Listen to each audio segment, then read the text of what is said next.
साथियों, welcome back. एक बार फिर आप सभी लोगों का बहुत बहुत स्वागत है मेरे YouTube चैनल पर। चलिए आज हम लोग फिर एक बार देखेंगे एक महत्वपूर्ण विषय वस्तु, जिसके अंतर्गत हम लोग समान विज्ञान का जीव विज्ञान से संबंधित जो चैप्टर चल रहा था, डाइजेस्टिव सिस्टम के अंगों को देख रहे थे, उसी की बात करें, जिसमें इसके पहले हम माउथ कैविटी पढ़ा चुके हैं। आज जो हम लोग देखेंगे वो मानव के स्टोमक या आमाशय की बात करें। काफी सवाल इस टॉपिक से एग्जाम में पूछा जा रहा, तो चलिए उसी को शुरू करते हैं। इस वीडियो के माध्यम से आप डाइजेस्टिव सिस्टम को बहुत आसानी से समझ सकते हैं, और इसको आपको ध्यान रखना है कि इसी से काफी सवाल एग्जाम में पूछा जा रहा, और जो पूछा जा रहा है वो काफी डेप्थ और गहराई से। तो सुपरफिशियली ल्यूसेंट पढ़ करके, वन लाइनर्स पढ़ करके आपसे काम नहीं होगा। तो उसी को ध्यान में रख करके कि जो आज का लेवल है एग्जाम का, उसको ध्यान में रख करके मैं स्टोमक का एक समग्र अध्ययन आपके सामने प्रस्तुत करने जा रहा हूं, जिसके अंतर्गत आज हम लोग बात करेंगे स्टोमक की बनावट की, कि उसकी बनावट कैसे है और वो स्टोमक किस तरह से हमारे भोजन के पाचन में कैसे काम करता है और उससे संबंधित क्या स्ट्रक्चर है। तो जब स्टोमक की बात करें तो माउथ कैविटी के नीचे ये एक महत्वपूर्ण अंग है, और माउथ कैविटी के नीचे जो अंग है इसको मैं यहां चित्र के माध्यम से आपको समझाने का प्रयास कर रहा हूं। तो इसी को थोड़ा सा ध्यान रखना है। जो एक रफ चित्र है, बहुत अच्छा, मैं पेंटर तो नहीं हूं, लेकिन मैं कोशिश करूंगा कि इस चित्र के माध्यम से आप आसानी से चीजों को समझ सके। तो ये हमारा हेड है, और हेड के अंतर्गत यही हमारा एक इंपॉर्टेंट स्ट्रक्चर है जिसको हम लोग को देखना है। तो यही माउथ की बनावट है, और माउथ में इस प्रकार से ये हेड होता है, और हेड का ये जो बनावट है माउथ का, हम मुख्य रूप से देखेंगे भोजन से संबंधित पाचन के अंगों को। तो ये हमारा स्टोमक के पहले का पार्ट है, तो स्टोमक तक ही चलना है, तो ध्यान रखना है। अब यहां से नीचे आए तो यहीं पर हमारा स्टोमक है इस प्रकार से। तो ये स्टोमक की बनावट है, जिसमें ये हमारा माउथ है। माउथ का ओपनिंग हम नहीं दिखा रहे हैं, माउथ जब खुलता है तो ये हमारा बक्कल कैविटी, ये ध्यान रखना, इसको बक्कल कैविटी कहा जाता है। तो ये ध्यान रखना है बक्कल कैविटी को। और बक्कल कैविटी से नीचे आए तो एक इंपॉर्टेंट स्ट्रक्चर है जिसका नाम ओसोफेगस है। तो ध्यान रखना है, बक्कल कैविटी, माउथ जब खुलता है तो माउथ कैविटी को बक्कल कैविटी कहते हैं।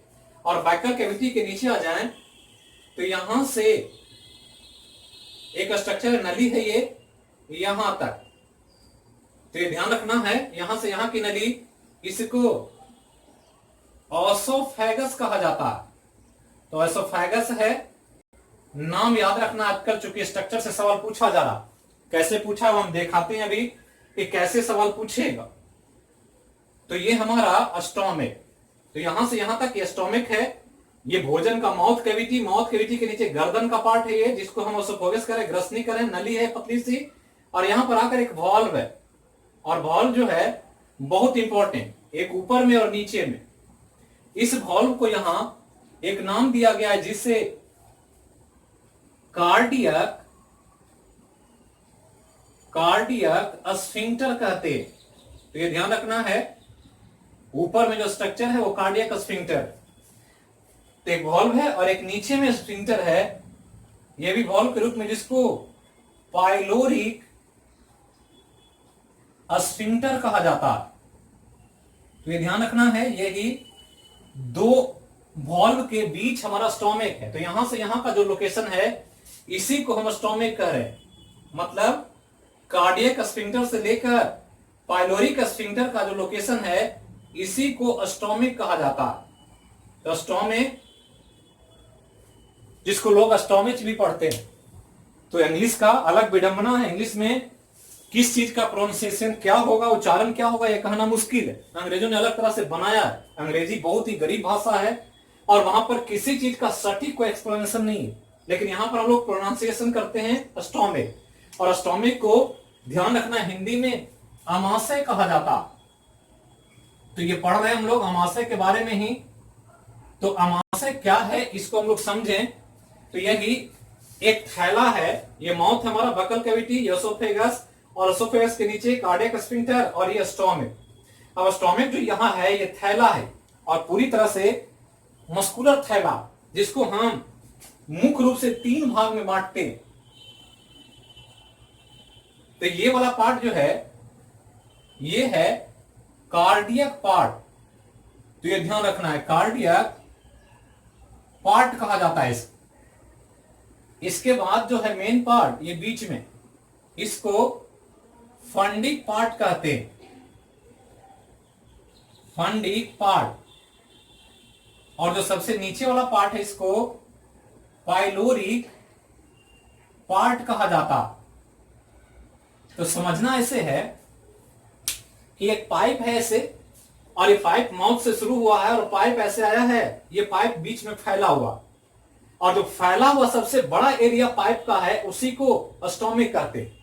तो स्टोमिक के बारे में ध्यान रखना है कि स्टोमिक जो है यह आहार नली का एक भाग है। तो आहार नली का एक पार्ट है या का भाग है। तो फूड पाइप जो हमारे माउथ से लेकर बड़ी आंत तक फैला हुआ है, ऊपर से नीचे तक भोजन इसी माध्यम से आता है और ऐसे होकर स्टोमिक में जाता है, स्टोमिक से छोटी आंत में, बड़ी आंत में, फिर अनपचा भोजन बाहर निकल जाता। तो ध्यान रखना है कि आहार नली का एक पार्ट है, और जो पार्ट है यह स्ट्रक्चर एक पूर्ण रूप से मांसल थैला है, ये ध्यान रखना। तो मांसल थैला है मतलब एक बैग लाइक स्ट्रक्चर है जो पूर्ण रूप से मांस से बना हुआ है, और जो मांस जो है ये मांसल थैला के रूप में पाया जाता है, ये ध्यान रखना।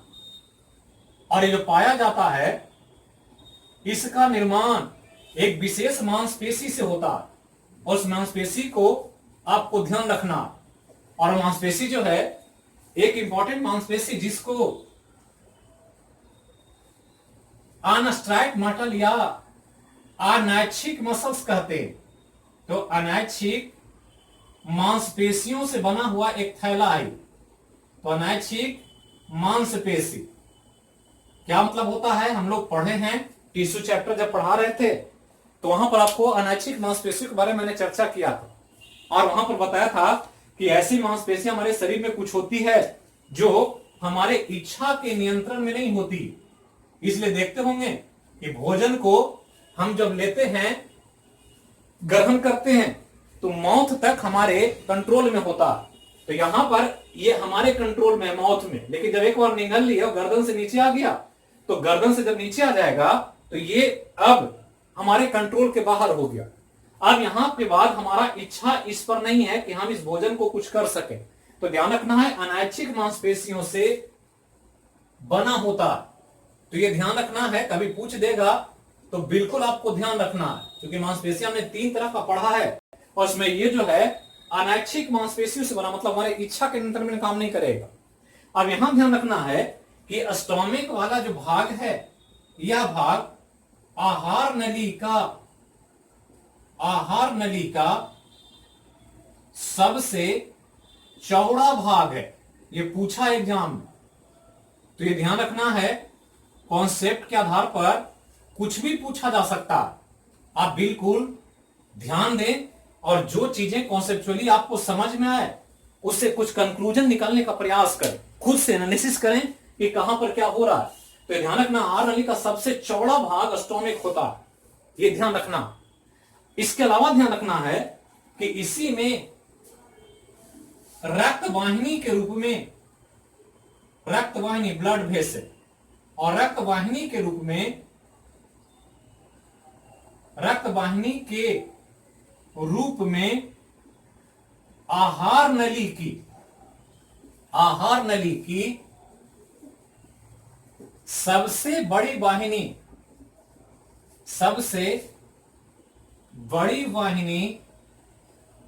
स्टोमिक में मौजूद होता है, अमाशय में पाया जाता है, ये ध्यान रखना। तो कभी कभी पूछ देगा कि आहार नली के अंतर्गत सबसे बड़ी रक्त वाहिनी कहां मिलेगा, तो स्टोमिक में मिलेगा। अब ये तो बाहरी बनावट है जो आपको दिख रहा, लेकिन आजकल जो एग्जाम में पूछा है वो इसके इंटरनल स्ट्रक्चर से पूछ दिया, और इसलिए मुझको यहां पर आकर के आंतरिक संरचना पर भी बात करनी पड़ रही, क्योंकि यहां से चूंकि क्वेश्चन जो पूछा गया अभी बिहार एसआई का जो पूछा गया था पीटी में क्वेश्चन, वो अब इसके इंटरनल स्ट्रक्चर पर चला गया। इंटरनल स्ट्रक्चर को देखेंगे तो आपको ध्यान रखना है कि काफी इंपॉर्टेंट स्ट्रक्चर जिसके द्वारा आपको काफी चीजों को समझना होता है। तो यहां पर ध्यान देना है कि इसी आहार नली का जब आंतरिक संरचना देखते हैं तो आहार नली का आंतरिक संरचना, इंटरनल स्ट्रक्चर, तो इसको थोड़ा सा यहां पर हम लोग स्टडी कर लेंगे तो आपका स्टोमक का पार्ट कंप्लीट हो जाएगा। तो यहां हमने कहा कि एक मांसल थैला है, बीच में गैप्स है, पाइप है, और पाइप के चारों तरफ जैसे लोहा होता है, प्लास्टिक होता है, वैसा ही ये मांस है। तो मांस का लेयर है और बीच में गैप है। अब उस गैप को ध्यान दें, हम समझा दे रहे हैं बिल्कुल चित्र के माध्यम से, आप बिल्कुल याद रखेंगे, यहीं से सवाल पूछा है। तो ध्यान रखना है साथियों कि कैसे सवाल पूछ रहा है, इसको ध्यान देंगे। तो पहला तो कि बीच में ये हमारा भोजन की नली का पाइप है, इसको गट कहते हैं या गैस्ट्रो इंटेस्टिनल ट्रैक्ट कहा जाता है। तो कहते हैं गैस्ट्रो, ये पाइप है। अब पाइप के मांस है, ये बाहर में मांस है, तो मांस को हम यहां पर नहीं दिखा पा रहे हैं, तो इसको हम यहां दिखाते हैं। अब यहां ध्यान रखना है कि ये नली है, तो नली के बाहर 4 लेयर है, ये ध्यान रखना। ये पहला लेयर मांस का जो बना हुआ, तो मांस का जो लेयर है जब सर्जरी होती है तो 4 तरह के लेयर मिलते हैं। पहला, ये दूसरा, ये तीसरा और ये चौथा। ये मांसल जो पाइप है, थैला है, या जिससे बना हुआ है ये 4 परत में बटा हुआ है अलग अलग, और ये चारों परत को थोड़ा सा ध्यान रखना ताकि आप जो पूछा है इसको समझ सके। इसको मैं अलग मार्कर से समझाने का प्रयास कर रहा हूं। तो कैसे है और किस रूप में बना हुआ है, इसको थोड़ा सा ध्यान देंगे। तो जो मांसल संरचना है, ये पाइप बीच वाला ये गैप है, इसी से भोजन को नीचे जाना, लेकिन उसके बाहर ये मांस है। मतलब ऐसे समझे कि यहां से यहां तक ये मांसपेशियां हैं, ये ध्यान रखना। ये मांसपेशियां हैं और इसमें अलग अलग लेयर। पहला लेयर को अगर दिखाएं तो इसको हम ऐसे खींच देते हैं, ये पहला लेयर, ये पहला परत है। इसके बगल में खींचें तो इसको हम ब्लैक से दिखाते हैं, आपको पता लगेगा इसको दिखा रहे हैं, तो इसको हम ऐसे दिखा देते हैं, दूसरा लेयर, समझने के लिए थोड़ा डिफरेंट लगे ताकि आपको समझ में आए। तो दूसरा लेयर हो गया। दूसरा के बाद फिर तीसरा लेयर, और तीसरा लेयर को हम ऐसे दिखा रहे हैं। ये ध्यान रखना है ये परत को समझने के लिए। और फिर चौथा लेयर बाहर में है, और बाहर वाला जो लेयर है इसको हम ऐसे ब्लैक कलर से माइनस में दिखा देते हैं ताकि आप डिफरेंस को समझ सकें। ये अलग अलग परत, और बीच में नली है, ये भोजन है, भोजन को जाने का बीच का गैप है, और बाहर में मांस का परत है जिसको चौड़ी रूप में हम दिखाए। इतना चौड़ा नहीं है, लेकिन दिखने के लिए 4 लेयर है तो दिखाना यहां आसान है। अब इसको ध्यान रखना कि चारों को जब स्टडी करेंगे तो एक एक करके हम नीचे चल रहे हैं। तो पहला जो लेयर है, ये जो सबसे पाइप के बगल में या सबसे इनर लेयर कह सकते हैं, इसको म्यूकोसा कहा जाता है। ये ध्यान रखना, ये म्यूकोसा। म्यूकोसा के बाहर जो लेयर है, ये सेकंड वाला, इसको सब म्यूकोसा कहते हैं। सब म्यूकोसा के बाद ये तीसरा लेयर, और तीसरा लेयर जो है ये, इसको कहते हैं मस्कुलैरिस। मस्कुलैरिस एक्सटर्ना, ये ध्यान रखना है, मस्कुलैरिस एक्सटर्ना। और लास्ट में सबसे बाहर में जो है ये, इसका नाम है सेरोसा, ये ध्यान रखना। तो 4 लेयर अलग अलग परत का, जैसे स्किन हटाएंगे तो अलग मांस है, फिर उसको अंदर जाएंगे और अलग मांस है, फिर अंदर जाएंगे तो अलग मांस है, फाइनली अंत में हड्डियां हैं। और हड्डियों के अंदर पाइप है, लेकिन यहां हम सिर्फ आहार नली की बात कर रहे हैं। अब यहां ध्यान रखना है कि आहार नली जो है ये 4 मांस के लेयर से बना और बीच में गैप है, इसी के द्वारा भोजन को अंदर जाना। तो भोजन जो है इसके माध्यम से जाता है और पाचन क्रिया होती है। लेकिन ये ध्यान रखना, ये म्यूकोसा सबसे अंदर में, मतलब अगर लेयर देखें तो ये जो लेयर है ये सबसे बाहरी लेयर है, और जो सबसे ये वाला है, ये वाला लेयर सबसे अंदर की लेयर, सबसे अंदर की परत। और यही बिहार एसआई में पूछा था पीटी में कि आहार नली का नहीं पूछा था, स्टोमिक का पूछा था। तो स्टोमिक आहार नली एक ही चीज है कि स्टोमिक के सबसे बाहरी परत को कहा जाता है क्या? तो सबसे बाहरी परत हमने कहा क्या है? तो सेरोसा, और सबसे अंदर का परत म्यूकोसा। तो ये ध्यान रखना। अब म्यूकोसा को थोड़ा सा ध्यान रखना, ये म्यूकोसा को जब देखते हैं, ये म्यूकोसा है सबसे अंदर वाला नली के जस्ट बगल में। इसके अंदर छोटे छोटे सेल्स होते हैं और ये सेल्स बहुत इंपॉर्टेंटली काम करता है, और इस सेल्स को एक नाम दिया जाता है जिसे गॉबलेट सेल्स कहते हैं। तो ये ध्यान रखना है, इतना डिटेल में पहले जीएस में नहीं पढ़ना होता था, लेकिन जब बिहार एसआई में पीटी में पूछा है तो बीपीएससी, यूपीएससी, एसएससी, रेलवे अन्य एग्जाम में भी पूछा जा सकता। तो थोड़ा सा गहराई से समझने का प्रयास करें और चीजों को कॉन्सेप्चुअली समझें। तो ध्यान रखना है, गॉबलेट सेल्स होता है, और ये गॉबलेट सेल्स एक इंपॉर्टेंट लिक्विड का निर्माण करता है जिसको म्यूकस कहते हैं। और म्यूकस ही इंपॉर्टेंट स्ट्रक्चर है जिसके द्वारा इस स्टोमिक की सुरक्षा होती है, या अंदर की नली को प्रोटेक्शन या सुरक्षा का कार्य किया जाता। जबकि सब म्यूकोसा को ध्यान रखना, कि सब म्यूकोसा जो दूसरा परत है ये वाला, तो सब म्यूकोसा को देखें इधर से, तो ये है सब म्यूकोसा, सेकेंड वाला लेयर। तो सेकेंड वाला लेयर सब म्यूकोसा है, और सब म्यूकोसा में ही ये ध्यान रखना है कि स्टोमिक के लिए गैस्ट्रिक ग्लैंड मौजूद होते हैं जो गैस्ट्रिक जूस या पाचन एंजाइमों का निर्माण करते हैं। तो ध्यान रखना है साथियों, एक्चुअली ये गॉबलेट सेल या म्यूकस मेम्ब्रेन में ही, म्यूकोसा में ही होता है, लेकिन उसका लोकेशन देखने पर पता चलता है कि उसका सिक्रीशन तो यहां पर ही होता है म्यूकोसा में, लेकिन एक्चुअली वो सब म्यूकोसा में इंबेडेड होता है, मतलब धंसा रहता है, और इस रूप में यहीं से रिलीज करता है ताकि इसके अंदर लिक्विड गिर सके और भोजन का पाचन हो सके। तो गैस्ट्रिक ग्लैंड सब म्यूकोसा में, गॉबलेट सेल्स म्यूकोसा में पाया जाता है जो म्यूकस का निर्माण करता है, जो चिपचिपा गाढ़ा पदार्थ है, और वो पाचन एंजाइम से या भोजन से होने वाले नुकसान से स्टोमिक को सुरक्षा देता है। 4 परतें हैं, ये ध्यान रखना है।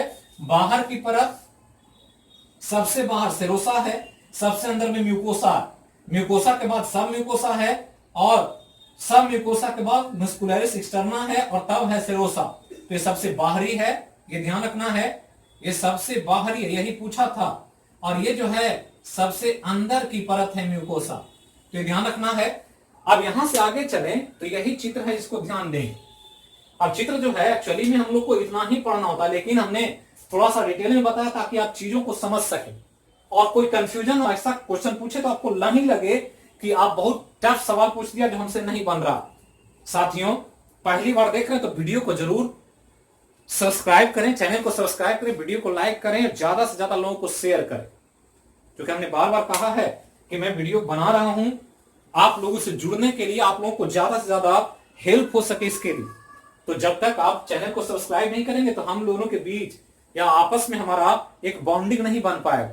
तो उसको करें, और इसके द्वारा वीडियो को सिस्टमेटिकली देखने का प्रयास करें। जो भी सेक्शन लेकर आ रहे हैं उसको ध्यान रखना है। कहीं कहीं लिखने में कभी कभी कुछ मिस्टेक हो जाता है, या कभी बोलने में चीजें कुछ गलत निकल जाती है, तो उसको मैं जब भी ऐसा होता है तो हम उसको सुधारने का प्रयास करेंगे, और ताकि आपको आगे कोई ऐसे तरह के कंफ्यूजन क्रिएट ना हो दिमाग। तो चलिए आगे देखते हैं। अब यहां ध्यान रखना है कि ये हमारा स्टोमिक है जिसमें 3 पार्ट है, ऊपर वाला कार्डियक पार्ट, या बीच वाला फंडिंग पार्ट, नीचे वाला पाइलोरिक पार्ट। यहां ध्यान रखना है कि ये जो है ये कार्डियक स्फिंक्टर ऊपर में, और सबसे नीचे में पाइलोरिक स्फिंक्टर। तो ये ध्यान रखना है। अब यहां क्या है कि भोजन इधर से आता है, और जब भोजन का दबाव पड़ता है तो स्फिंक्टर फैलता है और भोजन इस स्टोमिक में धीरे धीरे आकर जमा होने लगता है।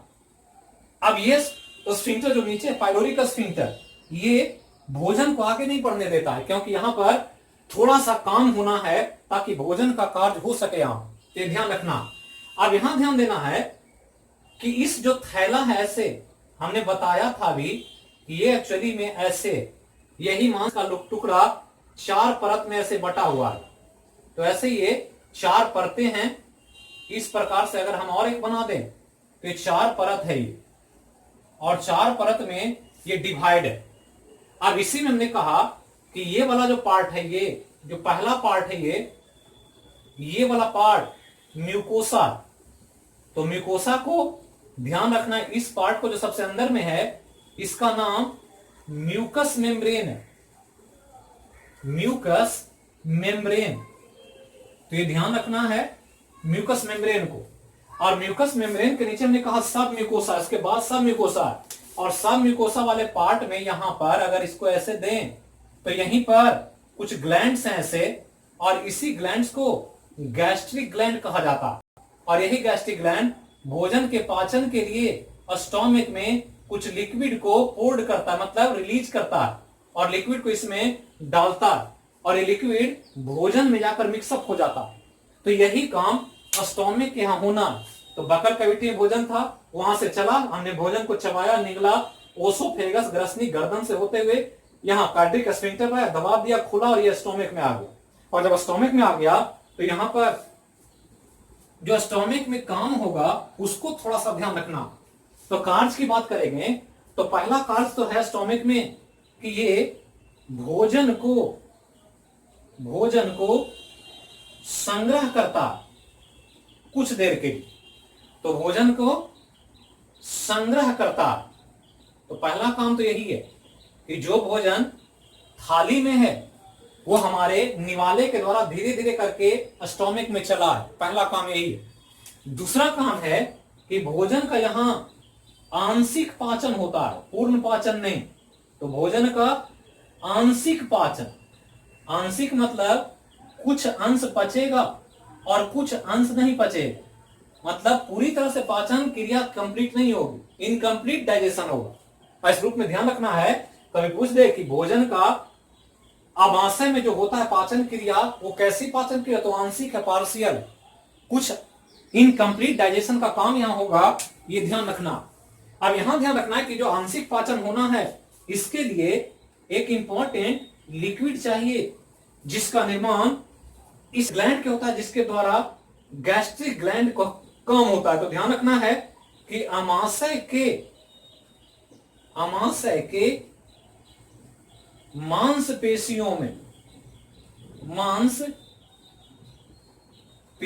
में गैस्ट्रिक ग्लैंड पाए जाते हैं। ये ध्यान रखना, गैस्ट्रिक ग्लैंड, जिसको हिंदी में जठर ग्रंथि कहते हैं, ये बहुत इंपॉर्टेंट है। अब जठर ग्रंथि इस ग्लैंड में है, ये ध्यान रखना। इसके अलावा ध्यान रखना है कि इस गैस्ट्रिक ग्लैंड के द्वारा एक इंपॉर्टेंट काम होगा जिसको हम लोग गैस्ट्रिक जूस कहें। तो गैस्ट्रिक जूस का यहीं पर निर्माण होता है। तो गैस्ट्रिक जूस, इसको हिंदी में जठर रस कहते हैं। तो जठर रस का निर्माण भी यहां होता है, और यही यहां पर मेन फंक्शन है पाचन से संबंधित। जो स्टोमिक का स्ट्रक्चर है हमारा पाइलोरिक स्फिंक्टर का। अब यहां ध्यान रखना है कि गैस्ट्रिक जूस बहुत इंपॉर्टेंट, और इस गैस्ट्रिक जूस से सुरक्षा के लिए ही ये ध्यान रखना। तो ध्यान देना, जो हम यहां लिख रहे हैं बहुत इंपॉर्टेंट है कि गैस्ट्रिक जूस से सुरक्षा के लिए आमाशय में म्यूकस मेम्ब्रेन पाया जाता है। ये आपसे पूछेगा, हम और आप डिटेल डिस्कस करेंगे। म्यूकस मेम्ब्रेन पाया जाता, तो ये आपको ध्यान रखना।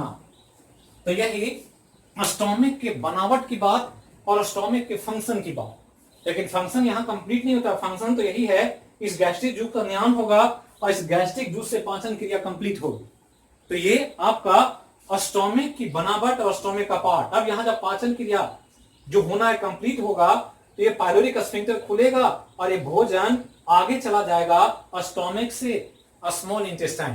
लेकिन उसके जाने से पहले यहाँ पर जो पाचन संबंधित क्रिया है उसको थोड़ा सा यहाँ पर हम लोग ध्यान देंगे कि यहाँ पर पाचन क्रिया कैसे कैसे होगा और कौन कौन से भोजन के पार्ट्स का यहाँ पाचन क्रिया कंप्लीट होगा।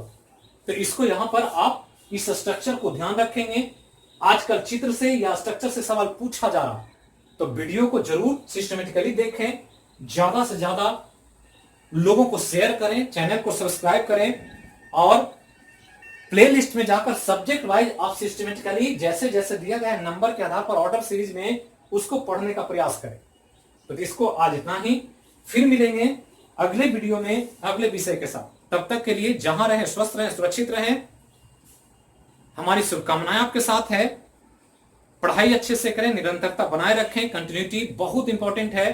Slow and steady win the race हमने कहा है बार बार। तो चलिए फिर मिलते हैं अगले वीडियो में।